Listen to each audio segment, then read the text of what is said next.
तरह तुम भी बदल तो न जाओगे।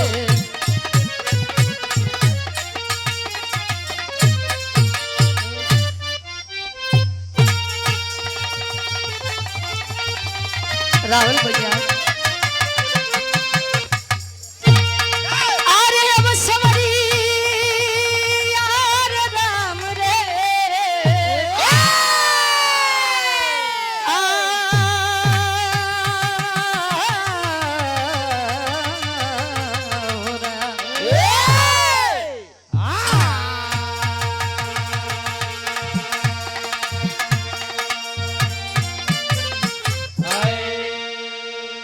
चार लाइन भूमिका के अंदर कवि जी भाव लिखते। आज के समय में डब्लू गुरु जी हाँ जी ढेर इंजीनियर साहब घूमते हैं ना सोच अच्छा आज जनात नहीं हो वाह बताए देहन मजबूरी। कवि जी लिखते हैं ना आज के दुनिया के सबसे पहले इंजीनियर निर्माण करता वाह जेकर बात है अलग रहे गुरु जी। अब काका आप लोग सोचा जे पत्थरे से लड़का जन्मावे भाई ओसे बड़ी इंजीनियर क्यों हुई हो। कहा जाता है वेद में भेद नहीं भेद है विद्वानों में। वेद उठाए के देखबो तो में बड़ा बड़ा छेद है तई बड़े ढेर वेद के पीछे मत भागा कर। वाह और क्या के अंदर कवि के भाव वाह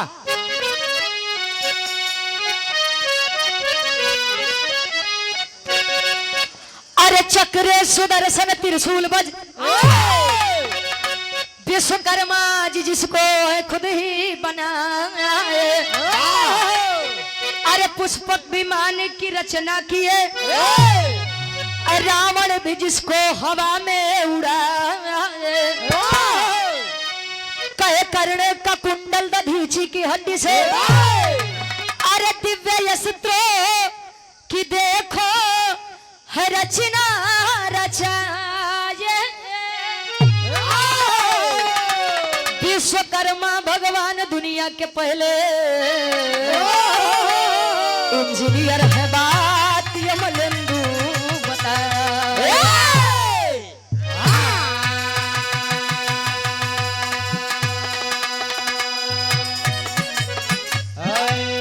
अरुण यादव भाई हमारे नरहरपुर बीडी से समाजवादी पार्टी से 100 रुपये भैया बहुत बहुत धन्यवाद। कहे चक्र सुदर्शन त्रिशूल वज्र विश्वकर्मा जी जिसको है खुद ही बनाए। पुष्पक विमान की रचना किए रावण भी जिसको हवा में उड़ाए। ए भैया आप लोग जाना था कि वह समय में एक ऐसा पुष्पक विमान रहे जो खाली रावण जी लगे रहे जो बैठ जाओ गुरु जी वो हवाई जहाज वाला काम करे। सीता जी के स्वयंवर में भैया 10,000 वीर पुरुष आए रहे। सोचा जो हमारे काका बाबा हरण के उम्र के रहे 70 साल 75 साल और सीता जी के स्वयंवर में चली गए रहे। मान ला अगर धनी से बुढ़ऊ दादा से उठिए जात भाई तो 70 साल 75 साल के आदमी के साथ 18 साल 19 साल के सीता जी चल जाती। अच्छा पहले तब पारी पारा उठाए जब नहीं उठा तो 9,999 वीर पुरुष मिल के धनुष उठाए। मान ला नहीं उठा लेकिन अगर उठ जाए तो सीता जी कहाँ जाती। तो पारी लगा लेते 2 घंटा। तू ढेर पारी लगावे वाले बना है। ए भैया वही है वह जो राम रची रखा तो गुरु जी दुनिया के पहले इंजीनियर है बात यमलेंदु बताए। विश्वकर्मा जी बड़ा खेला करे भाई लेकिन एक ऐसने ऋषि के पाले पड़ी है कि जहाँ विश्वकर्मा जी बानर बन गए रहे। कैसे कवि जी बिरहा में बड़ी सुंदर गजल के भाव लिखते हैं। फिल्मी दुनिया वाले गीतिया के गावे कोनो लड़का अपने बेवफा सोनम बदे कहे ले पास आप पूरे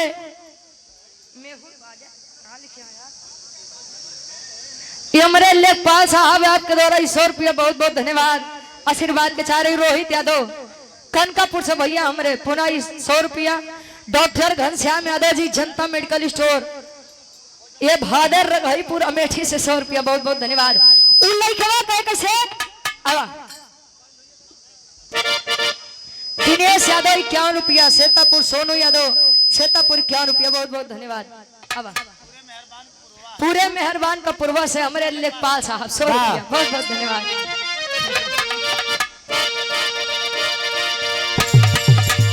क्या बात है ओके दे दे भैया, वो बगलिए बैठा। हाँ लड़का कहे अरे खुदा तुझसे अर्जी लगाऊं, अरे खुदा तुझसे अर्जी लगाऊं, अरे खुदा तुझसे अर्जी लगाऊं,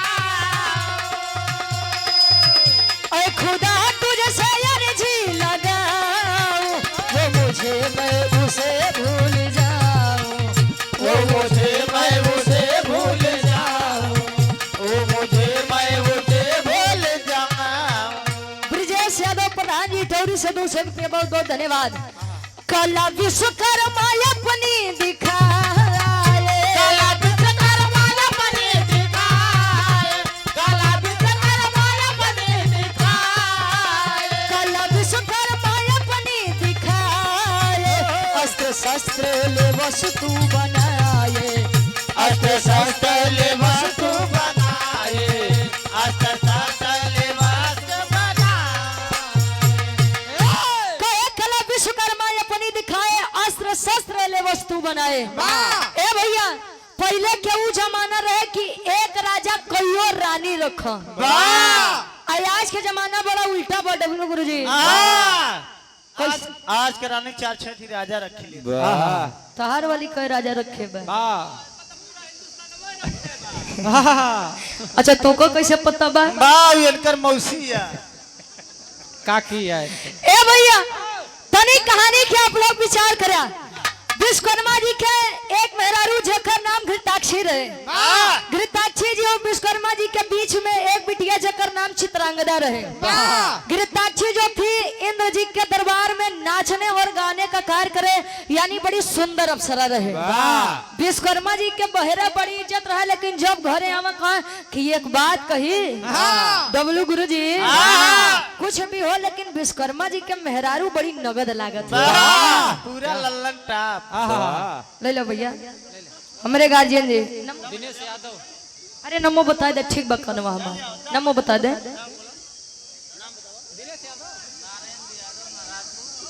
नरेंद्र यादव। नारेंद्र यादव भैया हमरे 100 रुपया बहुत बहुत धन्यवाद। और आप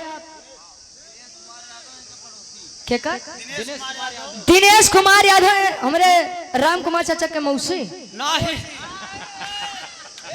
पड़ोसी। अच्छा पड़ोसी, ठीक ठीक। अरे मौसी पड़ोसी ठीक है। आपके द्वारा 100 रुपया। और यहाँ ब्रजेश यादव जी नरहरपुर जिला पंचायत सदस्य, ये आपके द्वारा 100 रुपया भैया बहुत बहुत धन्यवाद। आशीर्वाद के चाह रहे। और ए भैया समाजवादी गाना अब भी रहा के बाद हो, बैठा रहा आराम से। रोहित यादव भैया कनकापुर से 100 रुपया बहुत बहुत धन्यवाद। ए भैया बहरा तो बड़ी इज्जत रहे, लेकिन जब घर वाला आवे कहा विश्वकर्मा जी के मेहरारू बड़ी ठीक लागत हो। अच्छा राम कुमार चाचा के हमारे फूफा, ठीक ठीक 100 रुपया बहुत बहुत धन्यवाद। रमेश भैया धरौली से 100 रुपया बहुत बहुत धन्यवाद। अपने महतारी घृताक्षी के साथ चित्रांगदा भी नाचे और गावे के कार्य करे। अब भैया इतिहास के पन्ना में लिखल बा मेहरारू से केहू ना जीतल बा। मेहरारू अगर एक बार गुस्सिया के देख ले बाबा मन से दू अपने आप कहे चल ठीक बा तहीं ठीक हम आई खराब। ए भैया अच्छा यार विश्वकर्मा जी अपने मेहरारू का कुछ नहीं कर पाए, लेकिन अपने बिटिया को कहीं किया लड़की नाचे और गावे के कार चले तोहर बियाह कर देबो हरे जाई के करू। अरे भाई, अरे भाऊ चित्रांगदा के बात रहे, नाचे और गावे में बड़ा ही अंतर होता है। विश्वकर्मा बिटिया। अच्छा विश्वकर्मा जी लगा बिगड़े चित्रांगदा बड़ा मन उदास कई के स्वर्ग लोक छोड़ के आवत बा मृत्यु लोक में। एक लाइन तरस के संकेत करत हैं कवि जी कैसे भैया हारमोनियम के लेवल थोड़ा उठावा, आवाज बढ़ावा। दुल्हा का ई गीत मार्केट में बड़ी वायरल रहे। आई गीत ऐसा होके कि हमारे नवयुवक भैया लोग के भी आनंद मिले, हमारे काका बाबा के भी आनंद मिले। दुल्ही कहे कैसे हई सेंट गमकौआ हमारे खातिर सब सामान बारे तोहरे सिंगारे खातिर, सब सामान बारे तोहरे सिंगारे खातिर। सेंट गमकौआ हमारे खातिर सब सामान बाबे तोरे सिंगारे खातिर कहले दुलही कहे टिकुली लैला झुमका लैला कजरा होई भाई टिकुली लैला झुमका लैला कजरा होई भाई टिकुली लैला झुमका लैला कजरा होई भाई हाय हाय हाय सड़िया करियाई चेला बाबू सड़िया करियाई चेला सड़िया करियाई चेला। लेकिन विश्वकर्मा जी के बिटिया चित्रांगदा मनुदास कह के छोड़त बा स्वर्ग लोक से मृत्यु लोक अरे वाह होके कन्या होके गुस्सा में कन्या वहां से चली ओके गुस्सा में कन्या वहां से चले धरती लोकवा में आई कचनारी कली धरती लोकवा में आई कचनारे कले भटके इधर उधर कहे कि किधर जाई भटके इधर उधर कहे कि किधर जाए भटके इधर उधर कहे कि किधर जाई हाय हाय हाय राजा सूरत के पास आई राजा तुरंत ए भैया विश्वकर्मा जी के बिटिया मनुदास करके मृतलोक याद बा तले मृतलोक में एक राजा जिनका नाम राजा सूरत बताया गया वाह राजा सूरत से जब मिलत बात था गुरुजी आंख से जब आंख लड़ी वाह तो दोनों में एक्सीडेंट हुआ आँख फूट गई वाह फूट गई आंख लड़े से आंख फूटा था जब लड़े जब आंख से आंख मिली यानी नैना चार भा गुरुजी दोनों में प्रेम हुआ हाँ अब लड़का कहे जिये तोरे बदे मरद तोरे बड़े वाह विश्वकर्मा जी के बिटिया चित्रांगदा कहे जियेंगे तेरे लिए और मरेंगे तेरे लिए कहे कि अब एक काम करा हाँ प्रेम हमारे तोरे बीच में है ये बाबू हमार बियाहे के बात करते रहे वाह अब जाते ही बाबू लगे अपने बियाहे के प्रस्ताव रखा मान गए तो ठीक नहीं फिर आगे देखा जाए वाह ए भैया अच्छा यहाँ चित्रांगदा अपने पिता विश्वकर्मा भगवान जी के लगे जब आए वाह स्वयंवर रचावते हैं वाह स्वयंवर का मतलब होता है साहब की स्वयं की इच्छा से वर को खोजना वाह लेकिन शर्त रखा जाए शर्त केहू जीत जाए तो ऊंचाई 80 बरिस के हो वाह चाहे 100 बरिस के हो वाह चाहे 14 बरिस के हो लेकिन लड़की उहे लेके जाई वाह ए भैया चित्रांगदा जब पूछे तब बीरन के लाइन लगी रहे सब बैठा है वाह चित्रांगदा कहे लागत बा बाबू हमार फिर कोनो कारीगरी चालू करे है हाँ। कहे बाबू तो सी एक बात कहे बा लड़की के पिताजी विश्वकर्मा जी कहे कि हमें तुमसे एक बात करनी है हाँ बोलो। कौन बात कहे कि बेटा तुम्हारे लिए स्वयंवर रखा हूँ वाह लड़किया कहे स्वयंवर हाँ हमरे बदे हाँ और तोरे माई बदे वाह न न ए भैया विश्वकर्मा जी कहे कि तुम्हारे लिए स्वयंवर रचा गया है कहे बाबू तू के होता हाँ तोर बाबू है कहे कि प्रेम हम दूसरे से करते हैं विवाह हम दूसरे से करना चाहते हैं और तू अपने मर्जी से स्वयंवर रख दिया वाह। अब इतने पे विश्वकर्मा जी घुसिया गए लेकिन कमंडल का जल कहीं की है लड़की ए! आया लड़की जिस लड़के के लिए तू ये सब कर रही है जहाँ हम तुझे श्राप देते हैं कि अगर मेरी इच्छा से किसी भी लड़के से शादी करेगी वह लड़का मृत्यु को प्राप्त होगा वाह विश्वकर्मा जी बिटिया कहे चित्रांगदा कहल्या वाह आशीर्वाद तो दे है नहीं सर आप उल्टा दे दी है वाह कब भैया टेरी के भाव लगत बा कैसे रामचंद्र यादव जी वाह भिटारी से 100 रुपया बहुत बहुत धन्यवाद रोहित यादव कनकापुर से 51 रुपया बहुत बहुत धन्यवाद अरे स्वयंवर अपने आप रच दिए अरे दुआ तो दिए नहीं बदले में मिला शरा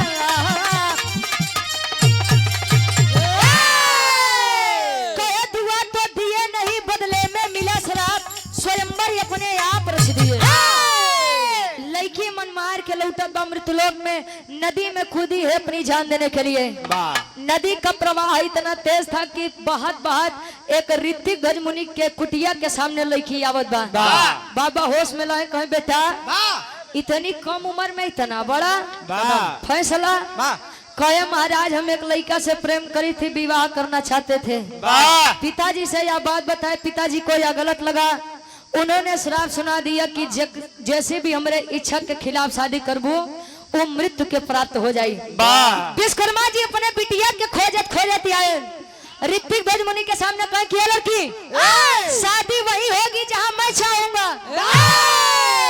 ऋतिक भोज समझावे लगे कि विश्वकर्मा जी अरे तू तो इतना समझदार है राजू।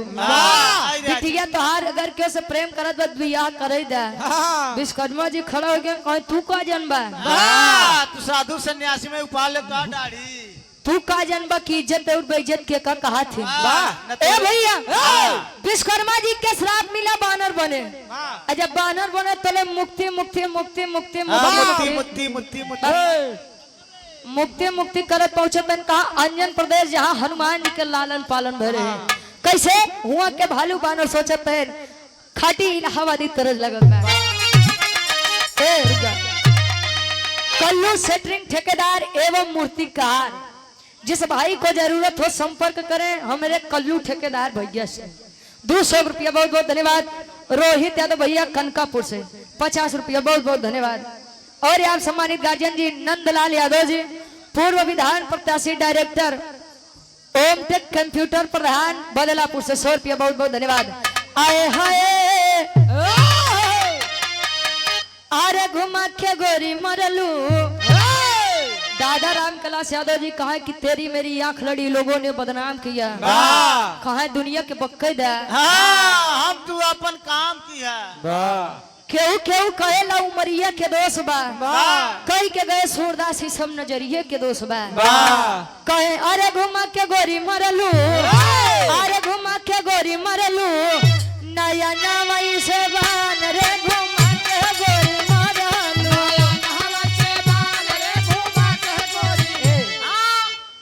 अरे घुसुरी के बरधा गासार बरधा अरे घुसुरी का बरधा कहाँ सरी आई मझारी घुसुरी का बरधा सरी आई मझारी घुसुरी का। राहुल भैया ठीक बा। अरे पिया परदेसिया अरे मोरे राजा परदेसिया लौट के नहीं आए दुल्हा परदेसिया।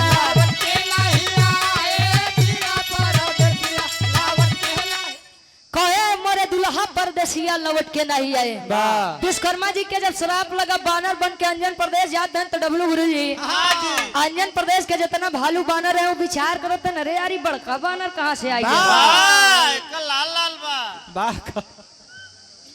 लौकुश यादव भैया नेवड़िया से 51 रुपया और रोहित यादव भैया मेरे कनकापुर से 100 रुपया बहुत बहुत धन्यवाद। ले लो मदन यादव गार्जियन जी हमारे मठिया से 100 रुपया बहुत बहुत धन्यवाद। अरे कहाँ से आया बनरा बाबा अरे कहाँ से आया बनरा मोर नगरी में कहाँ से आया बनरा।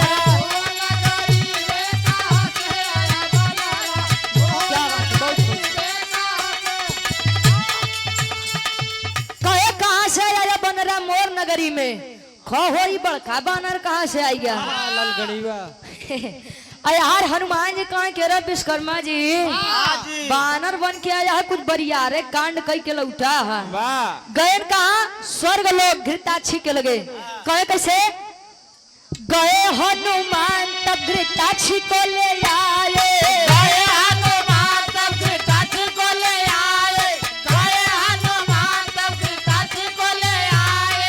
बानर बन के विश्वकर्मा संबंध है बनाए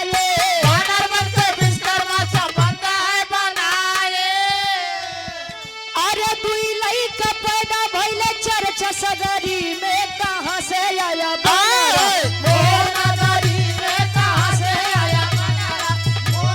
रोहित यादव भैया हमारे आपके द्वारा 51 रुपया बहुत बहुत धन्यवाद। और हमारे गार्जियन जी हमारे ग्राम के ग्राम प्रधान साहब बड़े भाई हमारे अजीत यादव जी प्रधान जी के द्वारा 500 रुपया बहुत बहुत धन्यवाद आशीर्वाद के छा रहे हैं। और आप मुकेश यादव जी जिला पंचायत सदस्य भादर संग्रामपुर अमेठी से 100 रुपया। ए भैया कनकापुर से रोहित यादव आपके द्वारा 100 रुपया। आप राजेश कुमार यादव समाज सेवी अमेठी से 200 रुपया बहुत बहुत धन्यवाद। कहे गए घृताक्षी जी को लेके आए कहे कि सब दिन नचबई करबू कहे तब कहे तोरे जना हुआ देखा था कि मृतलोक में बानर बन के बैठा कहे तब आए गिरताक्षी लगा हसन कहा कि अरे मोरे राम हमरे सैया जी के पूछिए तो बड़ी बरियार लगत बा वाह कहे तो हंसी आवत बा हाँ कहे अगर इनका प्रेम चाहिए तो तू बनरी बन जा वाह कहे भक्त्या हनुमान पागल हो गया है वाह आए तनी सुंदर हम इनके बौराहू के चलते बनरी बनबा हाँ प्रेम चाहिए तो बनरी बना नहीं तो निकल दे हाँ अच्छा बनरी बनी तो लगी घृताक्षी पोज पर पोज मारे वाह विश्वकर्मा जी कहे मुक्ति गए भाड़ में हाँ चले विश्वकर्मा अपने जुआर में वाह लोगों करे पीछे पीछे वाह ए भैया दोनों के बीच में संबंध बना धीरे धीरे समय बीतता दू लड़का जन्म ली है वाह घृताक्षी कहे प्रेम करे आ रहे दूठी लड़का जन्माई गए भाई हम चले इंद्र जी के फिर से बुलावा यारे नापन देख वाह चल दिए यार पहुंचे पेन कहा डब्लू गुरु जी विश्वकर्मा जी ऋतिक ध्वज मुनि के लगे पापट के भाव लगत बा कैसे आवा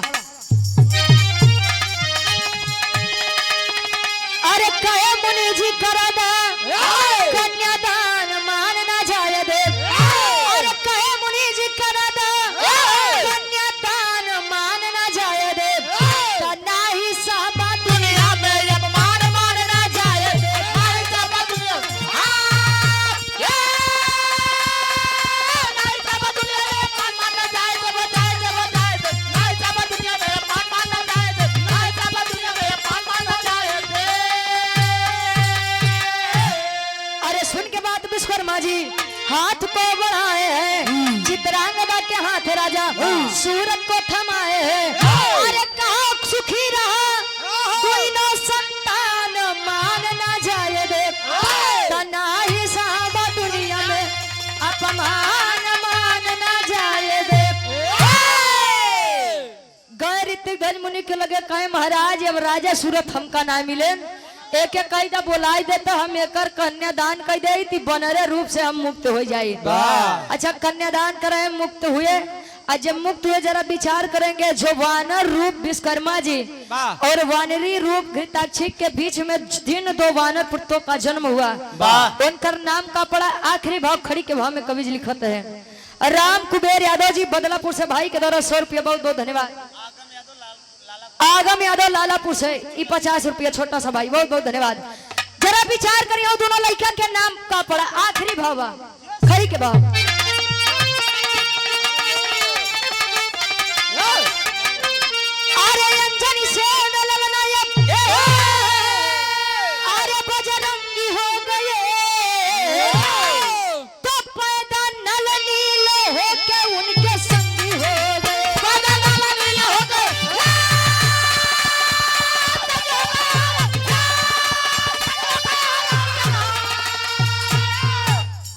अब बिरहा गाँव का मतलब सफल ही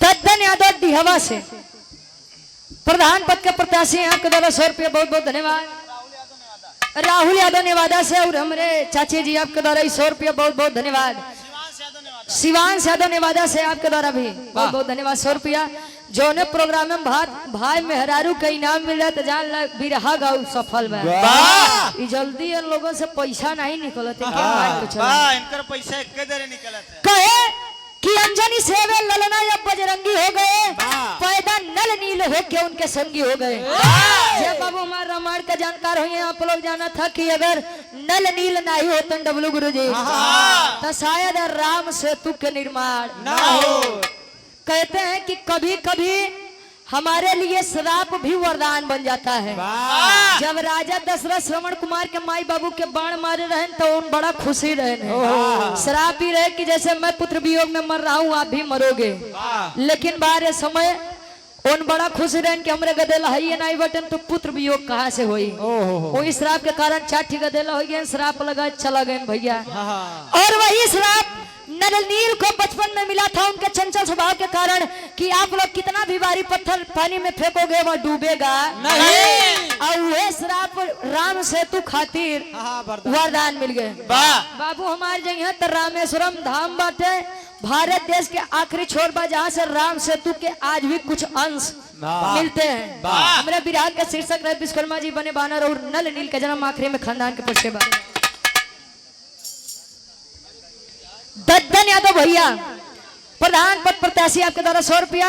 आखिरी भाव खानदान का परिचय के बाद हमारे सीताराम चचा के नंबर है। वाह वाह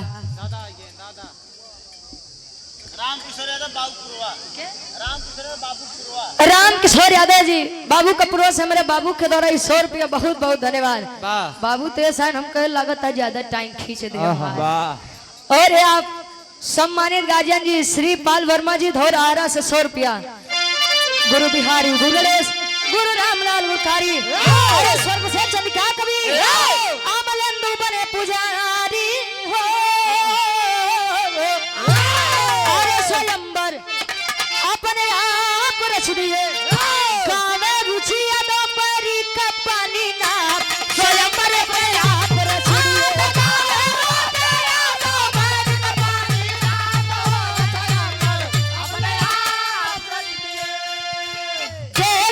संसार की हालत तेरे संसार की हालत क्या हो गई भगवान कितना बदल गया इंसान कितना बदल गया इंसान। सूरज न बदला चांद न बदला सूरज न बदला चांद न बदला आसमान कितना बदल गया इंसान कितना बदल गया इंसान कितना बदल गया कितना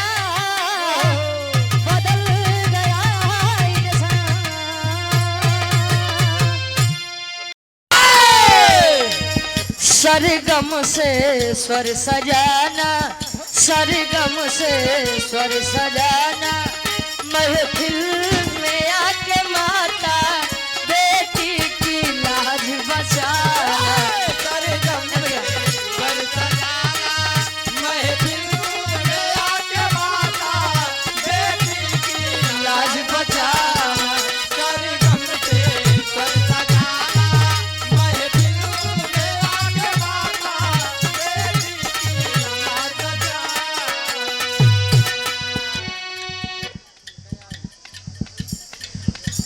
अपना म्यूजिक प्रयागराज सीताराम विराह म्यूजिक और राधा म्यूजिक क्लब के डायरेक्टर साहब वाह इमरे महेंद्र यादव दादा प्रयागराज के ऐतिहासिक सड़ में से आपके द्वारा ये 500 रुपए का सम्मान। बहुत बहुत धन्यवाद। आशीर्वाद के चारे के मुझे अपनी कला में कामयाब रहे।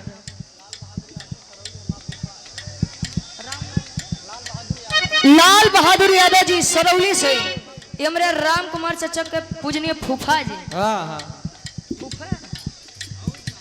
100 रुपया। बहुत बहुत धन्यवाद। आशीर्वाद के चारे के मुझे अपनी कला में कामयाब रहे।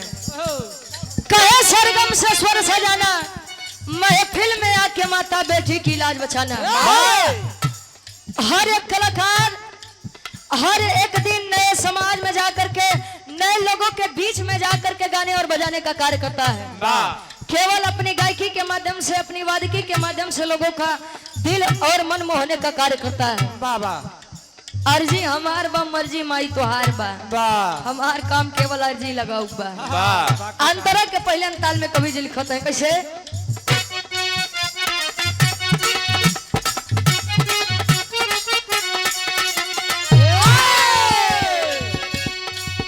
ना सब गड़बड़ाए ना सब गड़बड़ाए रसधार तुम करो मां रसधार तुम करो मां रसधार तुम करो मां रसधार तुम करो मां रसधार तुम करो मां। नैया न डूबे पाए नैया न डूबे पाए उस पार तुम करो मां उस पार तुम करो मां उस पार तुम करो मां उस पार तुम करो मां उस पार तुम करो मां उस पार तुम करो मां।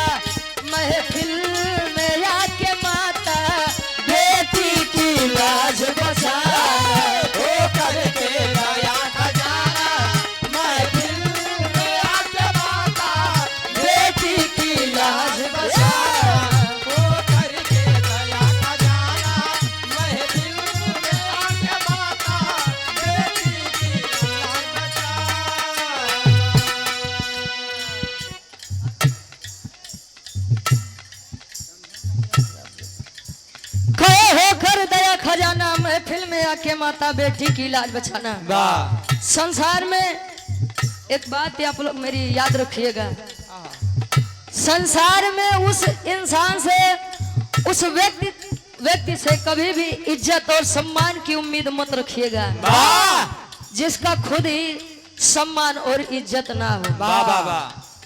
Hello hello. कहा जाता है संसार में, चले जाइए मध्य प्रदेश के सतना जिला में माई मैहर वाली शारदा देवी के धाम बा। आज भी लोग बताते हैं कि यदि रात्रि में पट बंद होता है और सुबह खुलता है तो सर्वप्रथम पूजा की जा चुकी होती है। वाह लोग बताते हैं कि आज भी आल्हा जी आते हैं और माँ शारदा देवी का दर्शन पूजा करके यहाँ से चले जाते हैं। आल्हा जी अमर है और उदल जी की तलवार अमर है। वाह। अंतरा के दूसरे अंताल में कवि जी लिखते हैं फरियाद बा कैसे। अब हारमोनियम बढ़ाओ हारमोनियम।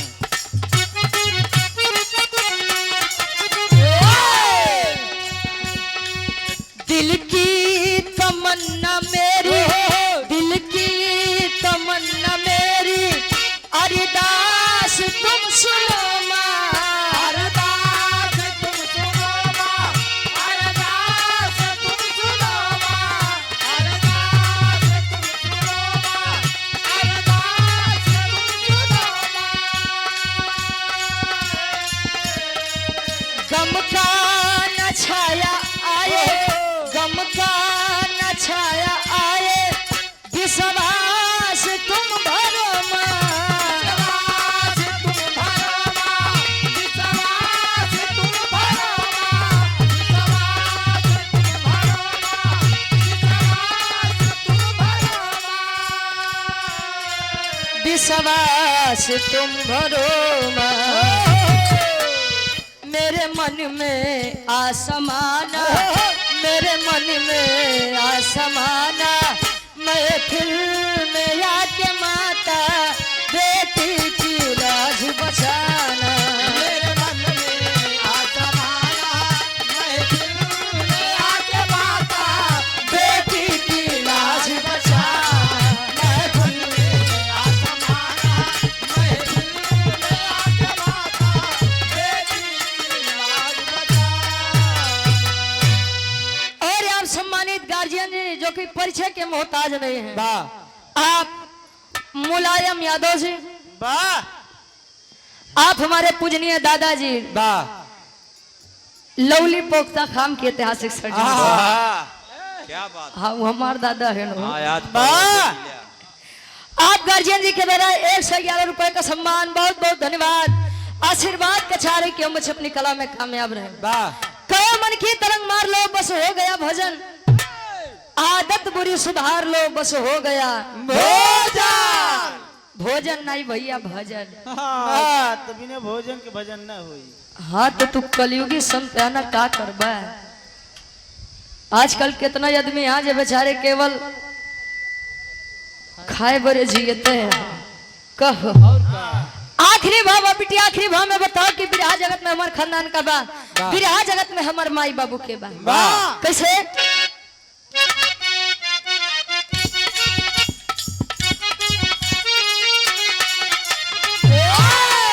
गुरु गणेश की कृपा से, गुरु गणेश की कृपा से रामलाल छटा बिखेरे, रामलाल छटा बिखेरे, रामलाल छटा बिखेरे, रामलाल छटा बिखेरे, रामलाल छटा बिखेरे।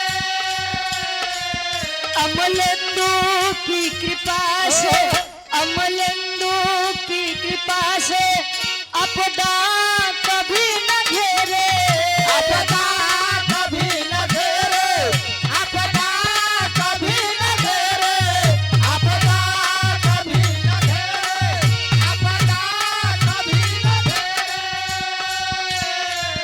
आपदा कभी न घेरे। रुचि को राह बताना, अरे रुचि को राह बताना, महफिल में आके माता बेटी की लाज बचा